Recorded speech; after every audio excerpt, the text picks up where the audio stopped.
नरस्त्रियां संभवन्तु, जाओ तुम नरस्त्री बनी जाओ।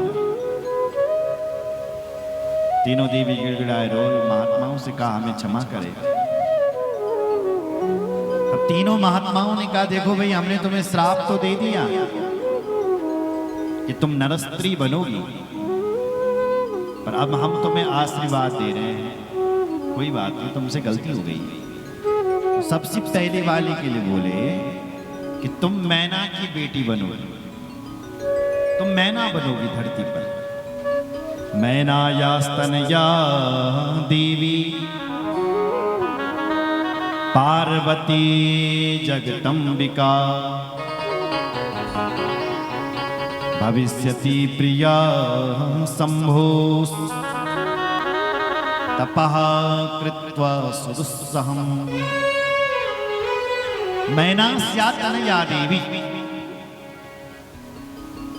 तुम्हारा नाम मैना हो और तुम्हारी जो बेटी होगी वो साक्षात बल जगदम्बा होगी। जगदम्बा, जो जगदम्बा भगवान शंकर की प्रिया हो।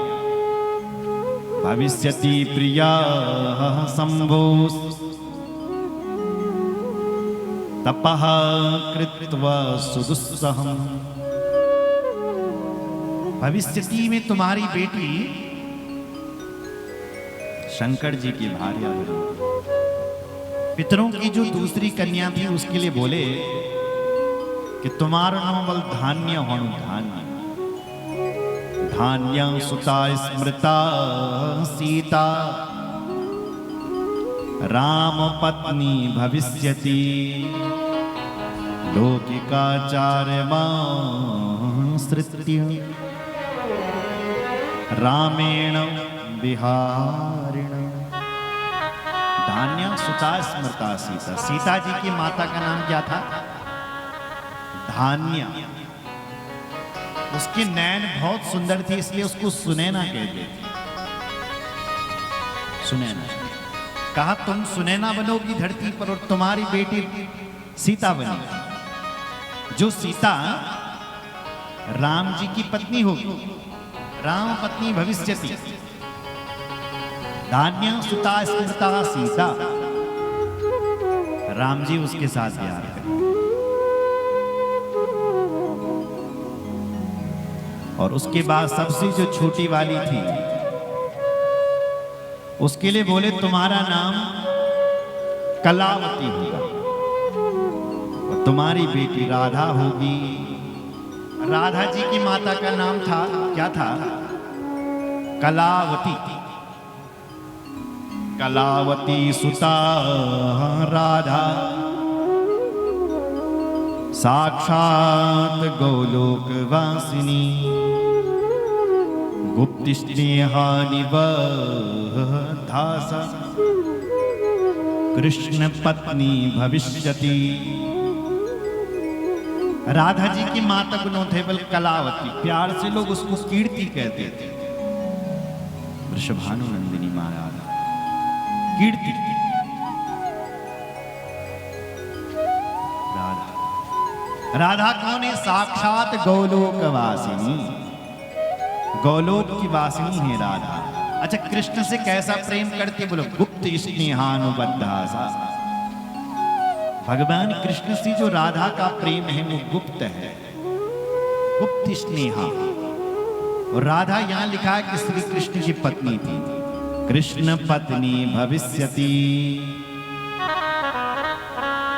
बोलो जय श्री राम।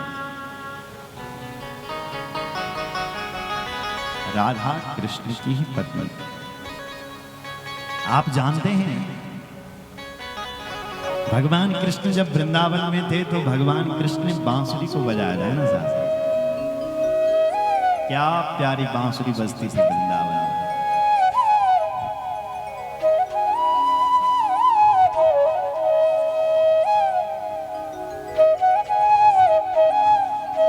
लेकिन जब भगवान मथुरा गए, द्वारिका गए, क्या सुना है आपने? वहां मथुरा में बांसुरी बजी, सुना है ऐसा? नहीं। मथुरा में थोड़ी नहीं बजी बांसुरी, ना ही द्वारिका में बजी। बांसुरी केवल वृंदावन में बजी। भगवान की बांसुरी कहाँ चली गई? क्यों नहीं बजाए मथुरा? बोले भगवान जब मथुरा जा रहे थे तो अपनी बांसुरी को ही राधा को दे दिया, राधा को बांसुरी दे दी। तब से वृंदावन के लोग राधा को भी कृष्ण समझने लगे। इसलिए राधा और कृष्ण में कोई भेद नहीं है, वो दोनों ही एक हैं। राधा भगवान कृष्ण की आत्मा है, आत्मा।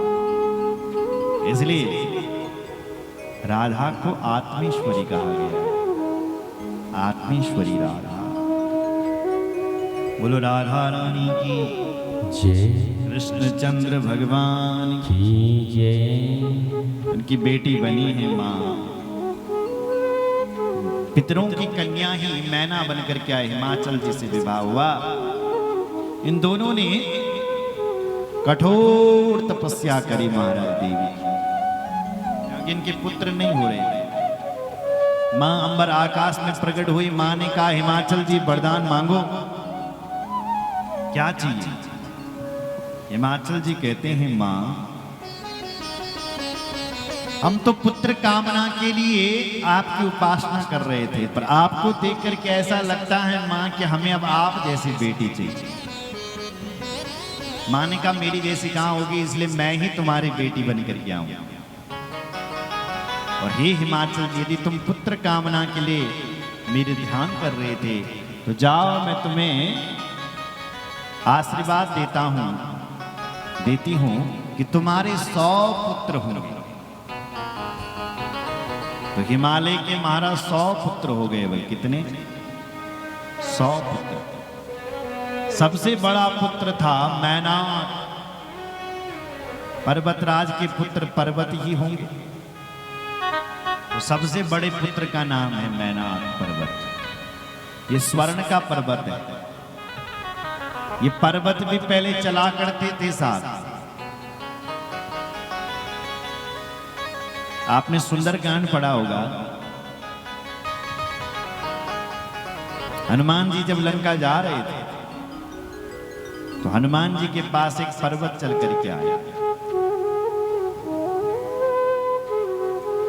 सोने का पर्वत। वो मैनाक पर्वत ही तो था। हनुमान ते ही फरसा कर पुनि कीन प्रणाम, राम काज कीने बिनु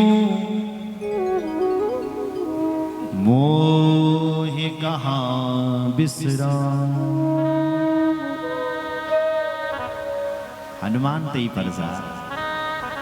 हनुमान जी ने स्वागत किया उस पर्वत का, स्वर्ण के पर्वत का।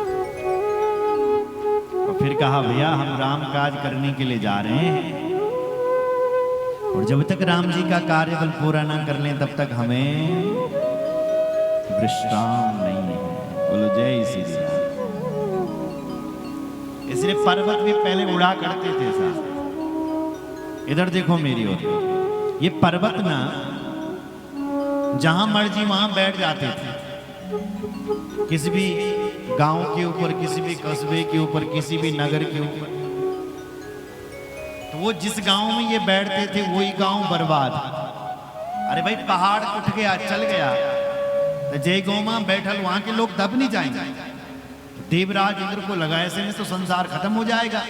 तो देवराज इंद्र ने इन पर्वतों के पंख काट दिए।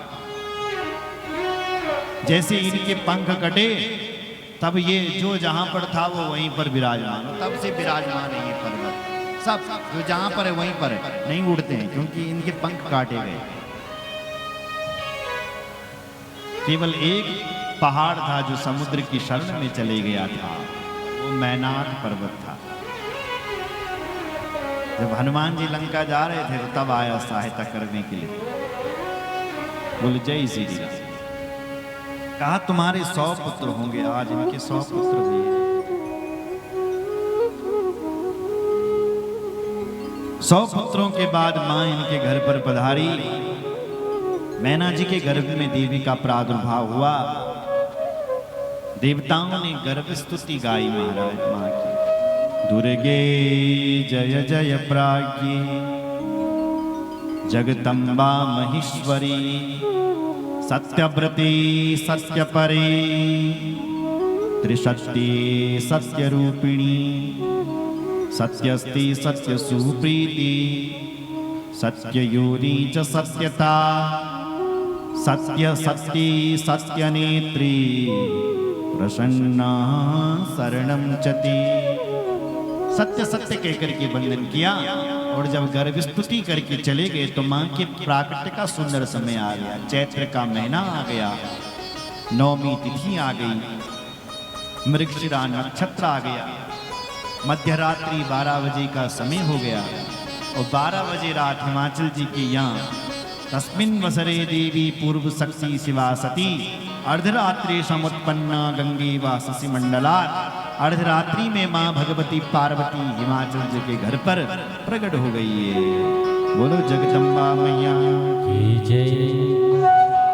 सारी विधि सिद्धियां विवाह माँ के साथ में प्रकट हो गई। जय जयकार गाने लगे, मंगल गीत गाने लगे, माँ के नामकरण संस्कार होने लगे। कछु दिन उत्सव में बीते और एक दिन देवऋषि नारद जी आए जिन्होंने माँ का नाम दिया और हिमाचल जी ने नारद जी का स्वागत किया। आओ आओ देवऋषि नारद।